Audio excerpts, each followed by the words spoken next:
আসসালামু আলাইকুম রহমতুল্লাহ। আমি নুরুল্লাহ সালেহ মাবরুর। আমার বায়োলজি, অ্যাডভান্স বায়োলজির আরো একটি ক্লাসে তোমাদের সকলকে জানাই অনেক অনেক স্বাগত।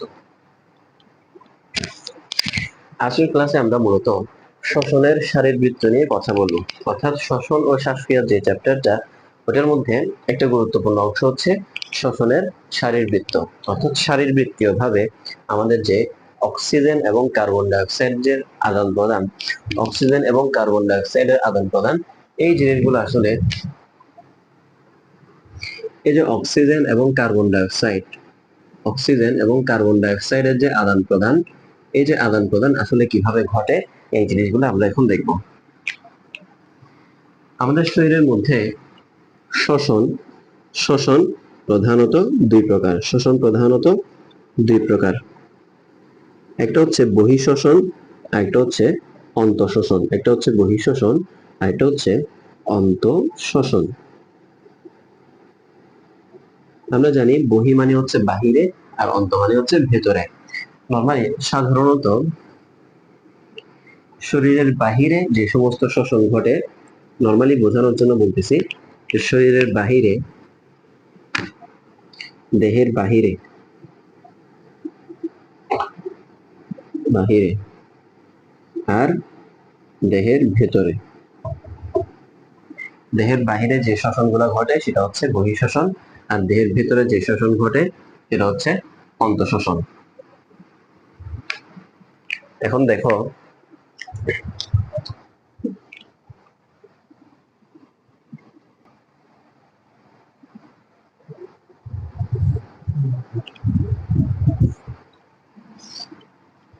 দেখো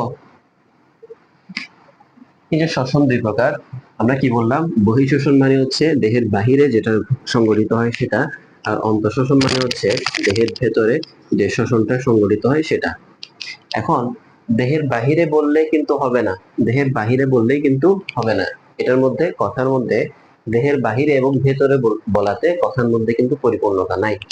সেহেতু আমরা এখানে যে বিষয়টা বলবো সেটা হচ্ছে বহিঃশ্বসন। যে জিনিসটা বলে সেটা হচ্ছে বহিঃশ্বসন মূলত, বহিঃশ্বসন মূলত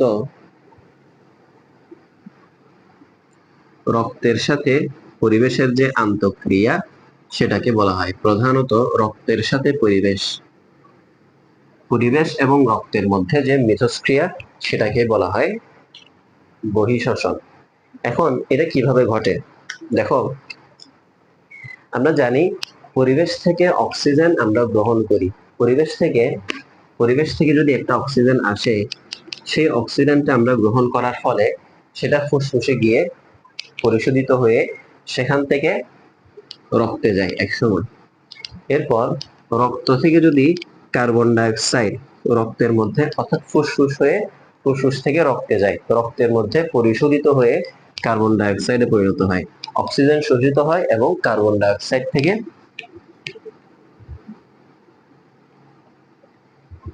দেখো, অক্সিজেন রক্তে যায়, রক্তের মধ্য থেকে কার্বন ডাইঅক্সাইড আবার ফুসফুস হয়ে পরিবেশে ব্যাক করে।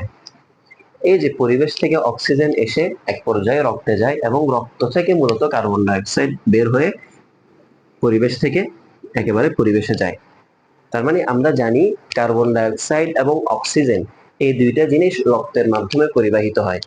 একটা কথা, যে কার্বন ডাইঅক্সাইড এবং অক্সিজেন দুইটাই কিন্তু রক্তের মাধ্যমে দেহ থেকে পরিবাহিত হয়, রক্তের মাধ্যমে দেহে পরিবাহিত হয়,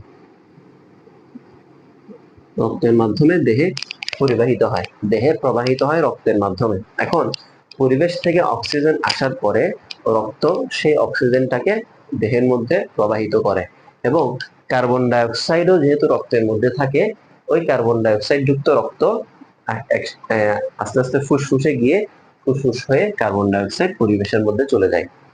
এই যে পরিবেশ এবং রক্তের মধ্যে যে আন্তঃক্রিয়া, এটাকেই বলা হয় বহিঃশ্বসন। আশা করি এই জিনিসটা বোঝা গেছে। এবার আসো আমরা অন্তঃশ্বসন কি জিনিস। অন্তঃশ্বসন, অন্তঃশ্বসন সম্পর্কে যদি আমরা বলি, অন্তঃশ্বসন, অন্তঃশ্বসন হচ্ছে রক্তের সাথে দেহকোষ, রক্তের সাথে দেহকোষ। এই যে রক্তের সাথে দেহকোষের যে আন্তঃক্রিয়া সেটাকে বলা হয় অন্তঃশোষণ। খেয়াল করলে দেখবা যে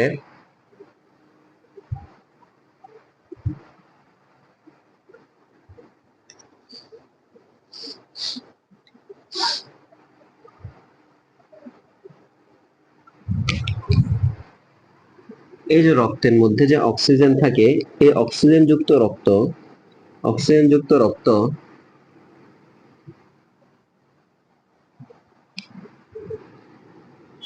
দেহকোষে ব্যাপন প্রক্রিয়ায় প্রবেশ করে।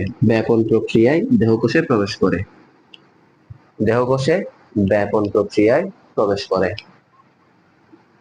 ঠিক আছে? তার মানে এই যে রক্তটা ব্যাপন প্রক্রিয়ায় দেহকোষে প্রবেশ করে। এই যে ব্যাপন প্রক্রিয়ায় যে দেহকোষে প্রবেশ করে, দেহকোষের মধ্যে আসলে কি ঘটে? দেহকোষের মধ্যে জারণ ঘটে। দেহকোষে জারণ প্রক্রিয়া ঘটে।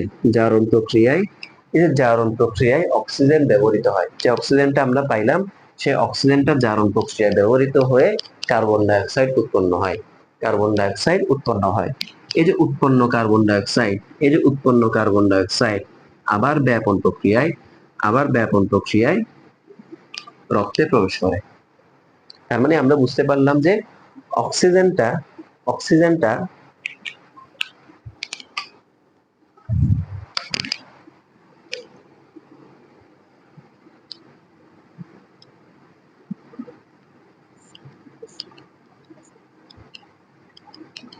এই যে অক্সিজেনটা দেহকোষ থেকে রক্ত থেকে অক্সিজেন ব্যাপন প্রক্রিয়ায় দেহকোষে প্রবেশ করে এবং দেহকোষ থেকে কার্বন ডাই অক্সাইড ব্যাপন প্রক্রিয়ায় আবার রক্তে প্রবেশ করে।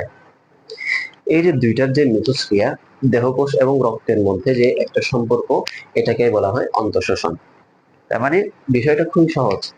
পরিবেশ থেকে কার্বন ডাই অক্সাইড আমরা গ্রহণ করলাম, রক্তে গেল, সেই কার্বন ডাই অক্সাইড না সরি পরিবেশ থেকে অক্সিজেন আমরা গ্রহণ করলাম, সে অক্সিজেনটা রক্তে গেল। এই যে পরিবেশ থেকে রক্ত অক্সিজেনে যাচ্ছে, এতটুকু পর্যন্ত বহিঃশ্বসন। এবং এই জিনিসটা আবার যদি আমি একটু চার্টের মাধ্যমে দেখাই,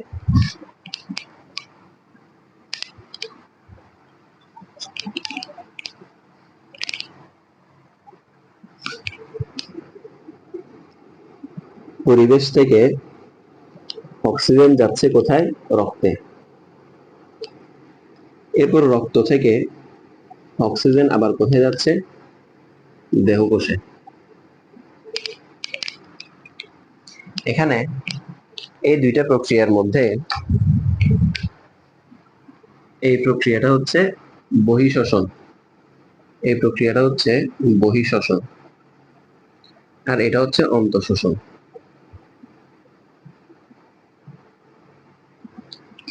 এরপর আবার আরো দুইটা জিনিস দেখাই। আবার দেহকোষ থেকে কার্বন ডাই অক্সাইড রক্তে যায়, রক্ত থেকে কার্বন ডাই অক্সাইড পরিবেশে যায়। এখানে এই প্রক্রিয়াটা হচ্ছে বহিঃশ্বসন, না সরি এই প্রক্রিয়াটা হচ্ছে অন্তঃশোষণ, এটা হচ্ছে বহিঃশ্বসন।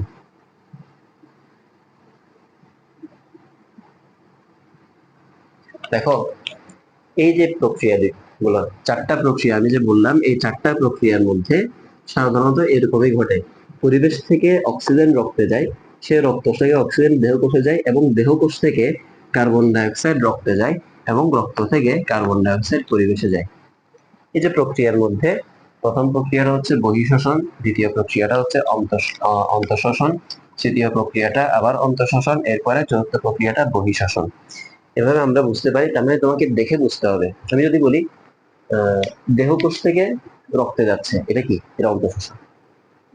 আবার রক্ত থেকে পরিবেশে যাচ্ছে, এটা কি? বহিঃশ্বসন। পরিবেশ থেকে রক্তে আসতেছে, এটা বহিঃশ্বসন। রক্ত থেকে দেহকোষে যাচ্ছে। এটা অন্তঃশোষণ। এভাবে তোমাকে বুঝতে হবে কোথায় কোথায় যাচ্ছে, যেখান থেকে যাচ্ছে এবং যেখানে যাচ্ছে তাদের মধ্যে, দেহের মধ্যে যদি ঘটে তাহলে সেটা অন্তঃশোষণ, দেহের বাইরে যদি হয়ে যায় কোনোভাবে তাহলে সেটা বহিঃশোষণ। তো আশা করি এই জিনিসটা বুঝে গেছে। এখন আসো আমরা শ্বাস প্রশ্বাস যে কার্যক্রম, এই শ্বাস প্রশ্বাস কার্যক্রমে চলে যায়। শ্বাস প্রশ্বাস কার্যক্রম,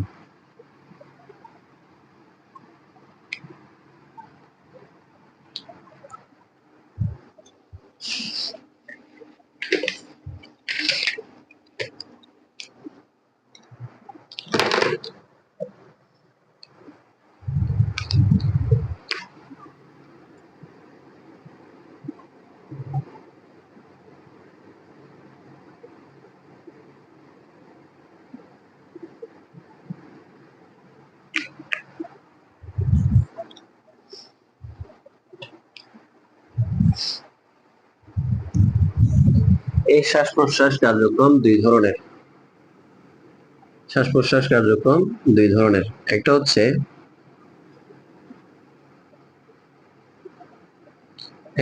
প্রশ্বাস, একটা হচ্ছে নিঃশ্বাস। একটা হচ্ছে প্রশ্বাস আর একটা হচ্ছে নিঃশ্বাস। এই দুইটা জিনিস, একটা প্রশ্বাস আর একটা নিঃশ্বাস।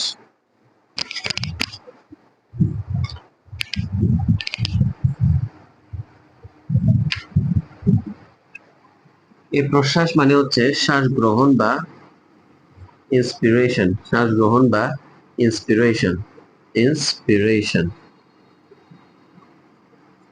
এই নিঃশ্বাস মানে হচ্ছে শ্বাস ত্যাগ বা এক্সপিরেশন, শ্বাস ত্যাগ বা এক্সপিরেশন।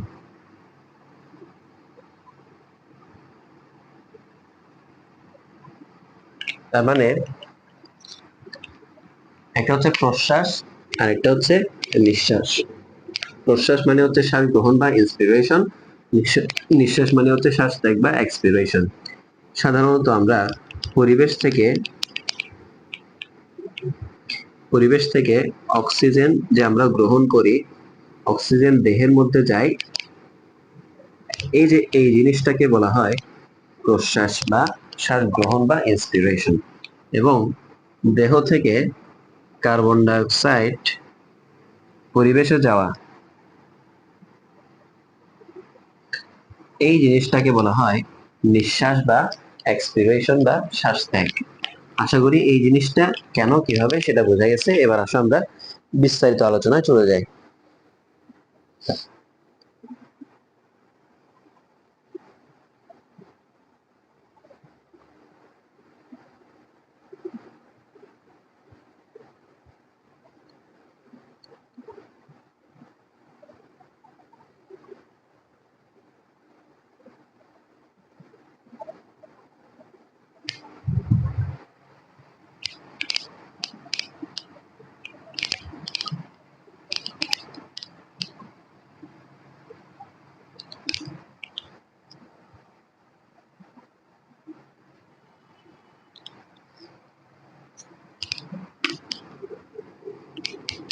প্রশ্বাসের কথা যদি বলি, প্রশ্বাস যখন আমরা পরিবেশ থেকে অক্সিজেন গ্রহণ করি, পরিবেশ থেকে যে আমরা অক্সিজেন গ্রহণ করি, এই যে অক্সিজেন প্রথমত আমরা আমাদের মুখগহ্বরে যায়, মুখগহ্বর, মুখগহ্বর থেকে আস্তে আস্তে এই জিনিসটা শ্বাসনালীতে প্রবেশ করে, শ্বাসনালী, অক্সিজেন শ্বাসনালীতে প্রবেশ করে, শ্বাসনালী, শ্বাসনালী বা ট্রাকিয়া, শ্বাসনালী বা ট্রাকিয়া, ট্রাকিয়ায় প্রবেশ করে। এই অক্সিজেনটা শ্বাসনালী বা ট্রাকিয়ায় গিয়ে, শ্বাসনালী বা ট্রাকিয়া থেকে কোথায় প্রবেশ করে? ব্রঙ্কাস, ব্রঙ্কাসে প্রবেশ করে,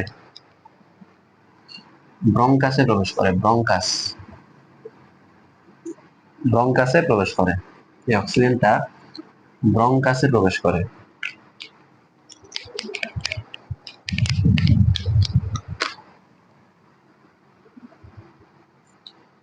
ব্রঙ্কাস থেকে কোথায় যায়? ব্রঙ্কিউল, ব্রঙ্কাস থেকে কোথায় যায়? ব্রঙ্কিউল। এবং সেই ব্রঙ্কিউল থেকে এক পর্যায়ে মেইন যে শ্বসন অঙ্গ ফুসফুস, এই ফুসফুসে চলে যায়, এই ফুসফুসে চলে যায়, ফুসফুসের অ্যালভিওলাসে চলে যায়, ফুসফুসের অ্যালভিওলাস,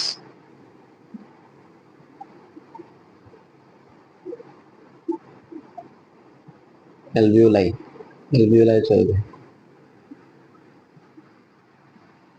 এই হচ্ছে প্রশ্বাসের একটা চার্ট, প্রশ্বাসের একটা চার্ট হচ্ছে এই।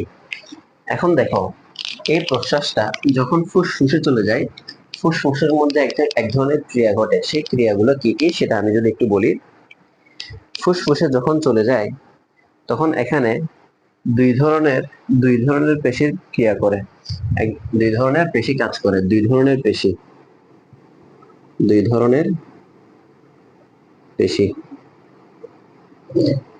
একটা হচ্ছে ইন্টারকোস্টাল পেশি, একটা হচ্ছে মধ্যচ্ছদা বা ডায়াফ্রাম। একটা হচ্ছে ইন্টারকোস্টাল পেশি, একটা হচ্ছে মধ্যচ্ছদা বা ডায়াফ্রাম। ইন্টারকোস্টাল,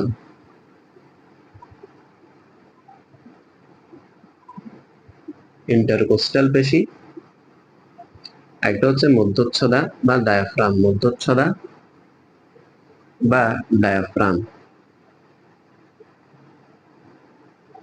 দেখো এই যে দুই ধরনের পেশির যে ক্রিয়া, দুই ধরনের পেশি, এই যে ইন্টারকোস্টাল পেশি কোথায় থাকে, আমাদের যে বুকের খাঁচা রয়েছে, বুকের খাঁচা, সেই বুকের খাঁচার মধ্যে যে পরশুকাগুলো রয়েছে, পরশুকার মাঝখানে এই যে বুকের খাঁচার মধ্যে এই যে পরশুকার মাঝখানের যে জায়গাগুলা, পরশুকার মাঝখানে সেখানের মধ্যে ইন্টারকোস্টাল পেশি থাকে, ইন্টারকোস্টাল পেশি থাকে পরশুকার মাঝখানে, পরশুকার মাঝখানে। ইন্টারকোস্টাল পেশি কোথায় থাকে? পরশুকার মাঝখানে।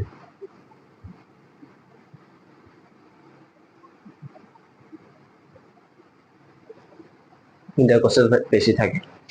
তো ডায়াফ্রাম কি জিনিস? ডায়াফ্রাম বা মধ্যচ্ছদা বা ডায়াফ্রাম কি জিনিস আমরা জানি যে একটা ডায়াফ্রাম আমাদের ফুসফুসের নিচে এই ধরনের একটা অংশ আছে, এই ধরনের চন্দ্রাকৃতি একটা অংশ আছে, যেটা হচ্ছে ডায়াফ্রাম, যেটা আমাদেরকে বক্ষ গহ্বর মানে পৃথক রাখে, পেটের সাথে বক্ষ গহ্বর যে পৃথক রাখে সেটাকে আমরা বলি ডায়াফ্রাম। এই যে ডায়াফ্রাম বা মধ্যচ্ছদা এবং ইন্টারকোস্টাল পেশি, এই দুই ধরনের পেশি কিন্তু এই জায়গার মধ্যে কাজ করে। আমরা জানি যে ফুসফুসকে আমাদের যে বুকের খাঁচা বা যে পরশুকাগুলো আছে বা বক্ষপিঞ্জর, সেই বক্ষপিঞ্জর আমাদের ফুসফুসকে ঢেকে রাখছে। এখন যখন এই জায়গার মধ্যে অক্সিজেন প্রবেশ করে, যখন এই জায়গার মধ্যে অক্সিজেন প্রবেশ করে,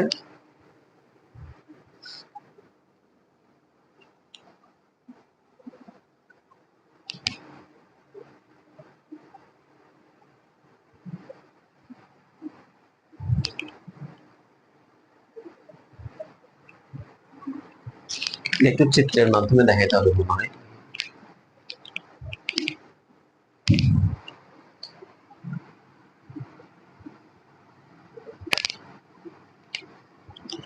ফুসফুসে অক্সিজেন প্রবেশ করার সাথে সাথে এই যে মনে করো এটা হচ্ছে এই জায়গা মনে করো পরশুকা, পরশুকা বা ইন্টারকোস্টাল পেশি এখানে আছে, ইন্টারকোস্টাল পেশি।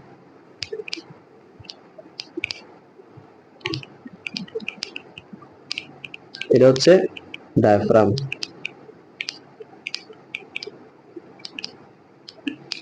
এই যে দেখো তখন এই পরশুকাটা একটু উপরের দিকে চলে আসবে, উপরের দিকে চলে আসবে বলতে অক্সিজেন ভরে যাবে, অক্সিজেন ভরে যাওয়াতে এই যে পরশুকাটা একটু উপরের দিকে চলে আসবে, বা এই জিনিসটা, এই পরশুকাটা এভাবে উপরের দিকে চলে আসবে, পরশুকাটা উপরের দিকে চলে যাবে, একটু উপরের দিকে চলে যাবে। তার মানে এটা তো চাপা অবস্থায় আছে। যখন আমরা নিঃশ্বাস নিচ্ছি এভাবে, মানে শ্বাস যখন গ্রহণ করতেছি, এই যে গ্রহণ করার সাথে সাথে দেখো এই যে এই যে পরশুকাগুলা এই যে উপরের দিকে উঠে যাচ্ছে, উপরের দিকে উঠে যাচ্ছে, এই যে উপরের দিকে চলে যাচ্ছে, উপরের দিকে চলে যাচ্ছে। যখন আমরা শ্বাস গ্রহণ করতেছি উপরের দিকে চলে যাচ্ছে, তখন ডায়াফ্রামটা সংকুচিত হয়ে যাচ্ছে, ডায়াফ্রামটা ছিল এভাবে, এই জিনিসটা নিচের দিকে নেমে যাবে, তখন ডায়াফ্রামটা নিচের দিকে নেমে যাবে, ডায়াফ্রামটা নিচের দিকে নেমে যাবে, নিচের দিকে নেমে যাবে ডায়াফ্রাম নিচের দিকে নেমে যাবে। তার মানে ডায়াফ্রামটা সংকুচিত হচ্ছে, ইন্টারকোস্টাল পেশি প্রসারিত হচ্ছে। ডায়াফ্রাম সংকুচিত, ইন্টারকোস্টাল পেশি প্রসারিত। আমরা এই জিনিসটা লিখতে পারি, এখানে আমরা এই জিনিসটা লিখতে পারি, সেটা হচ্ছে এখানে কি কি ঘটবে, দুইটা ঘটনা ঘটবে। ডায়াফ্রাম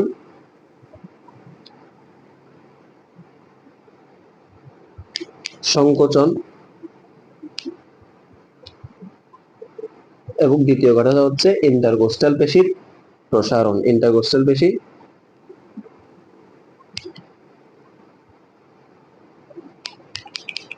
প্রসারণ, এই জিনিসটা ঘটতেছে। তার মানে পরিবেশ থেকে অক্সিজেন আসলো, মুখগহ্বরে প্রবেশ করলো, শ্বাসনালীতে গেল, এরপর ব্রঙ্কাস, ব্রঙ্কিউল হয়ে ফুসফুসে যখন গেল, তখন ডায়াফ্রাম পেশির সংকোচন এবং ইন্টারকোস্টাল পেশি প্রসারণ, এই জিনিসটা ঘটছে।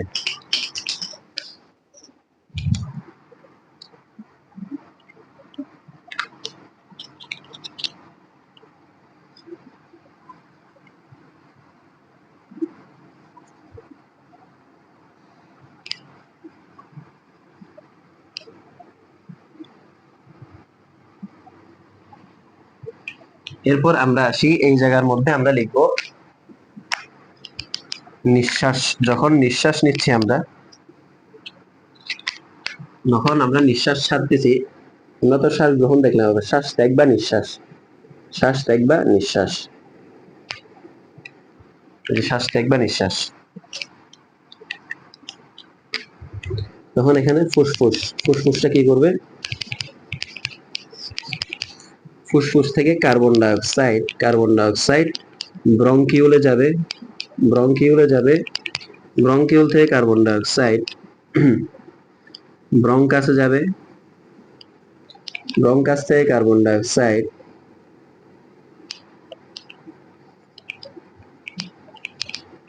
শ্বাসনালীতে যাবে,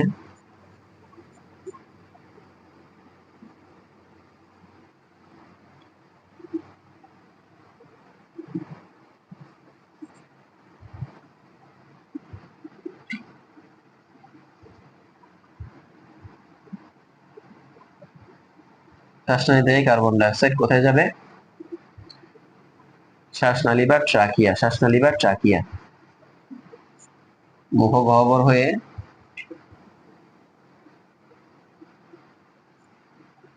কার্বন ডাইঅক্সাইড কোথায় যাবে, পরিবেশে চলে যাবে, পরিবেশ,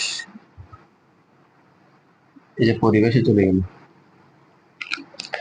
এই যে এখানের মধ্যে যে এই ঘটনাটা ঘটছে, এই ঘটনাটা ঘটার মধ্যে ফুসফুসের মধ্যে দুই ধরনের ক্রিয়া ঘটবে আবার আগের মতো। তখন ইন্টারকোস্টাল পেশি, ইন্টারকোস্টাল পেশি সংকুচিত হবে,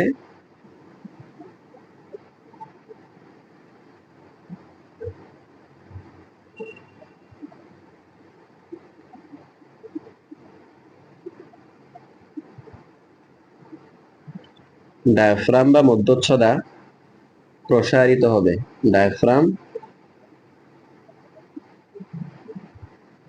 প্রসারিত হবে। দেখো, আমি যখন নিঃশ্বাস নিচ্ছি তখন ইন্টারকোস্টাল পেশি সংকোচন, ডায়াফ্রামটা প্রসারণ। এখন আমি যখন নিঃশ্বাস ছাড়তেছি, আগের থেকে নিঃশ্বাস ছাড়াতে আমার যে ইন্টারকোস্টাল পেশিগুলো যে সংকোচন হয়ে গেছে, এখন আবার নিচের দিকে দেবে গেছে, অর্থাৎ মানে প্রথমে যে প্রসারণ হয়েছে এখন আবার সংকোচন হয়ে গেছে, নিঃশ্বাস ত্যাগ করার সাথে সাথে সংকোচন হয়ে গেছে, অর্থাৎ ইন্টারকোস্টাল পেশির সংকোচন, ডায়াফ্রাম প্রসারণ। তো আশা করি এই জিনিসগুলো বোঝা গেছে। তো কিভাবে আসলে শ্বাস প্রশ্বাস নিয়ন্ত্রিত হয়।